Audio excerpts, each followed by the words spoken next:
కొంతమంది అనుకుంటారు నువ్వు అనుకుంటే ఉద్యోగం రాదా, నువ్వు అనుకుంటే ఇది రాదా అంటారు. That is system. నిజంగా అట్లా సిస్టమ్ తప్పితే ఏమైందంటే ఇలా కాంగ్రెస్ పార్టీ పరిస్థితి వస్తుంది. నువ్వు ఒక తప్పు చేసినప్పుడు ఆ తప్పును కప్పిపుచ్చుకోవడానికి ఇంకో 10 తప్పులు చేయాల్సి వస్తుంది. నువ్వు సిస్టమ్ ద్వారా పోయినప్పుడు వైడర్ యాక్సెప్టెన్సీ వస్తుంది. సో ఇప్పుడు 1 year 2 months అయింది.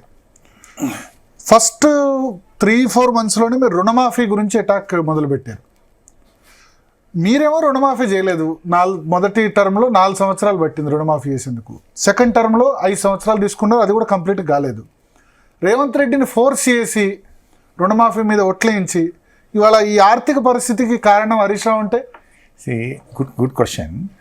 మేము కాంగ్రెస్ పార్టీ లాగా హామీ ఇవ్వలేదు.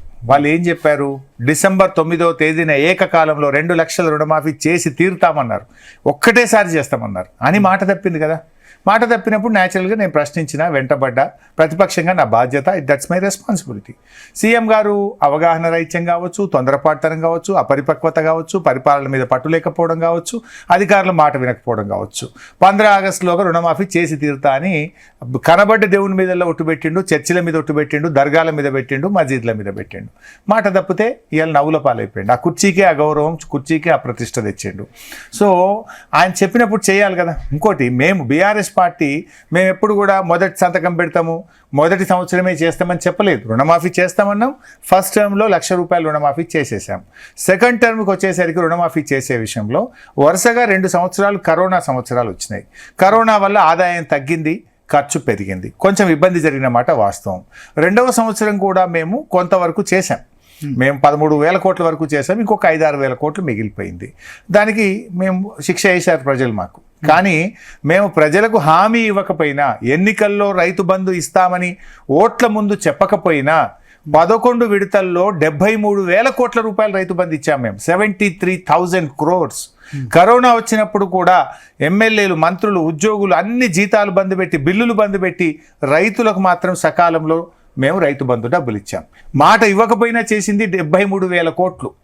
కానీ వీళ్ళు వరంగల్ రైతు డిక్లరేషన్లో ఏం చెప్పారు, బీఆర్ఎస్ 10,000 ఇచ్చింది, ఇప్పుడైతే 10,000, మేము వస్తే 15,000 రైతు బంధు అన్నారు, రాలేదు.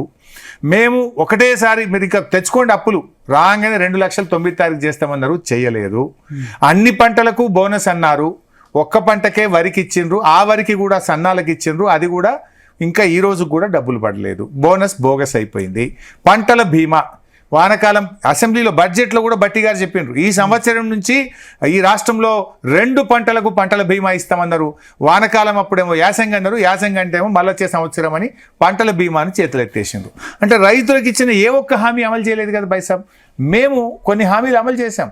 ఇలా ప్రజలకు ఇచ్చిన హామీలే కాదు, కళ్యాణ లక్ష్మి పథకం మేము ఎన్నికల్లో మేనిఫెస్టోలో పెట్టలే. 13 లక్షల మంది పేదింటి ఆడపిల్లలకు 11,000 కోట్ల రూపాయల కళ్యాణ లక్ష్మి కింద ఖర్చు పెట్టాం. 70 లక్షల మంది రైతులకు 73,000 కోట్లు రైతు బంధు కింద మాట ఇవ్వకుండా ఇచ్చాం. ఇలా మేము చేసినవి. అంటే మీకు మిగులు బడ్జెట్తో రాష్ట్రాన్ని ఇస్తే మీరు అప్పుల రాష్ట్రం చేశారు. 2,000 పరిస్థితి ఉంది అనుకోలేదు. 2,000 కోట్ల రూపాయలతో మిగులు బడ్జెట్తో బట్టి గారికి ఇచ్చాను. ఇది నేను చెప్తలేను. బట్టి గారు మొన్న బడ్జెట్ పెట్టినప్పుడు ఎప్పుడు అప్రాపరేషన్ పెడతారు 2023-24 2,000 crores సర్ప్లస్ బడ్జెట్ అని చూపించాడు కదా, ఆయన చూపించాడు. సర్ప్లస్ పెండింగ్ లో ఉన్నాయి. మరి అదే కదా, వాళ్ళకి నడపచేత కాకపోతే అవుతుంది. 2,000 కోట్ల రూపాయల సర్ప్లస్ బడ్జెట్తో ఈ రాష్ట్రాన్ని మేము అప్పగించాము. 1. 2 ఎన్నికల టైంలో మీలాంటి విశ్లేషకులు కొంతమంది అడిగారు బట్టి గారిని, మీరు ఇన్ని హామీలు ఇస్తున్నారు, ఎలా చేస్తారు, బడ్జెట్ సరిపోద్దా అంటే, కాంగ్రెస్ పార్టీకి అపారమైన అనుభవం ఉంది, సంపద పెంచుతాం, ప్రజలకు పంచుతామని మాట ఇచ్చాడు. మరి ఎందుకు పెంచుతలేదు సంపద? దురదృష్టం ఏంటంటే సంపద పెంచుడు కాదు, సంపద తగ్గింది. ఎందుకు తగ్గింది? పరిపాలన రాకపోవడం వల్ల. ఉదాహరణ మీరు బాగా అర్థం చేసుకోవాలి. హరీష్ కనుక ముఖ్యమంత్రి అయి ఉంటే మొన్న ఏం చేసేవాళ్ళు, రుణమాఫీ ఒకటే విడతలు చేసి ఉండేవాళ్ళు. మేము హామీ ఇవ్వం కదా, ఎందుకంటే ఫైనాన్స్ మినిస్టర్గా పనిచేసిన బీఆర్ఎస్ పార్టీలో డెఫినెట్గా మా పార్టీ హామీ ఇవ్వదు. ఎందుకు ఒకే విడతలో ఇవ్వదు, రుణమాఫీ చేస్తాం. మేము ₹1,00,000 చెప్పినాం, కాంగ్రెస్ లాగా 2 లక్షలు చెప్పలే కదా. మాకు రాష్ట్ర ఆర్థిక పరిస్థితి మీద అంచనా ఉంది కనుక మేము ₹1,00,000 రుణమాఫీ మాత్రమే చెప్పాము. కాంగ్రెస్ పార్టీ లాగా 4,000 పెన్షన్ ఒకసారి ఇస్తామని చెప్పలే. 2,000 2,500 చేస్తాం, మళ్ళీ 3,000 చేస్తాం, తర్వాత 3,500 చేసి లాస్ట్ వరకు 4,000 చేస్తాము అని చెప్పాము. రైతు బంధు 15,000 ఒకసారి ఇస్తామని చెప్పలే. మేము 12 చేస్తాం, 13 చేసి క్రమక్రమంగా పెంచుతామని చెప్పాం. కానీ కాంగ్రెస్ ఏం చెప్పింది, 15,000 ఇప్పుడైతే 10 మేము వస్తే 10 అని అన్నారు. ఇప్పుడు చేసింది ఏంది, వానకాలం రైతు బంధు ఎగ్గొట్టిండ్రు, యాసంగికి 12,000 మేము చెప్పిన కాడికే వచ్చింది. అంటే కాంగ్రెస్ పార్టీ వెనకటికి ఎవరో 100 అబద్ధాలు ఆడైనా ఒక పెళ్లి చేయమన్నట్టు వీళ్ళు 100 అబద్ధాలు చెప్పాలి, అధికారంలో రావాలనుకున్నారు. ఇప్పుడు ప్రజలకు అర్థమైంది, ప్రజలు వీళ్ళ మోసాన్ని గ్రహించిండ్రు. తప్పకుండా ప్రజలు రుణమాఫీ అయితే చేశారు కదా, మరి రుణమాఫీ చేస్తే హరీష్ రావు రాజీనామా చేస్తానని చెప్పి ఎక్కడైంది రుణమాఫీ? ఏ ఊరికి పోదాం? నేను ఛాలెంజ్ చేస్తున్నా రేవంత్ రెడ్డి గారికి జీటీవీ ద్వారా. రేవంత్ రెడ్డి గారు వస్తారా, వ్యవసాయ మంత్రి తుమ్మల గారు వస్తారా, ఆర్థిక మంత్రి బట్టి గారు వస్తారా? బట్టి గారి నియోజకవర్గానికి మధురకన్నా పోదాం, తుమ్మల గారి నియోజకవర్గం ఖమ్మం రూరల్కైనా పోదాం, లేదు రేవంత్ రెడ్డి గారి నియోజకవర్గం సొంత గ్రామం కొండారెడ్డిపల్లి కన్నా పోదాం. ఏ ఊర్లోనన్నా రుణమాఫీ పూర్తయిందని వాళ్ళు చెప్తే అక్కడే ముక్కు నేలకు రాసి నా రాజీనామా రాసి ఇచ్చేస్తారు. ఎటువంటి పెండింగ్ లో ఉన్నాయి సార్? 2 లక్షలు కుటుంబానికి యూనిట్ గా తీసుకున్నారు, 2 లక్షల వరకు కంప్లీట్. 3 విషయాలు వేశారు.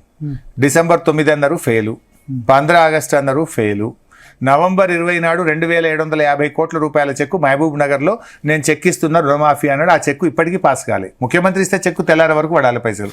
2,750 కోట్లు నవంబర్ 30 మహబూబ్ నగర్లో ఇస్తే ఈ రోజు కూడా ఆ డబ్బు పాస్ కాలేదు, రైతుల అకౌంట్లలో పడలేదు. ఈ రోజుకు ₹1,00,000 లోపు 2 లక్షల రూపాయల లోపు రుణమాఫీ కానటువంటి రైతులు ఉన్నారు. 2 లక్షల పైన ఉన్నటువంటి వాళ్ళు ఒక్కరికి కూడా కానే కాలేదు. వీళ్ళు చెప్పింది 41,000 కోట్లు, చేస్తామన్నది 31,000 కోట్లు, బడ్జెట్లో పెట్టింది 25,000 కోట్లు, ఈ రోజుకి ఇచ్చింది 16-17 కోట్లు. ఇక ఎక్కడైంది? ఇంకెన్ని వేల కోట్లు ఇస్తారు? దాదాపు సగం అయిందండి. నిజాయితీగా చేస్తే ఇంకా సగం మందికి చేయాలి, ఇంకా సగం మందికి కావాలి. సో అందుకని మీరు హామీ ఇవ్వలేదట. అంటే జాగ్రత్తగా ఆలోచించి ఆచితూచి ఇచ్చాం మేము.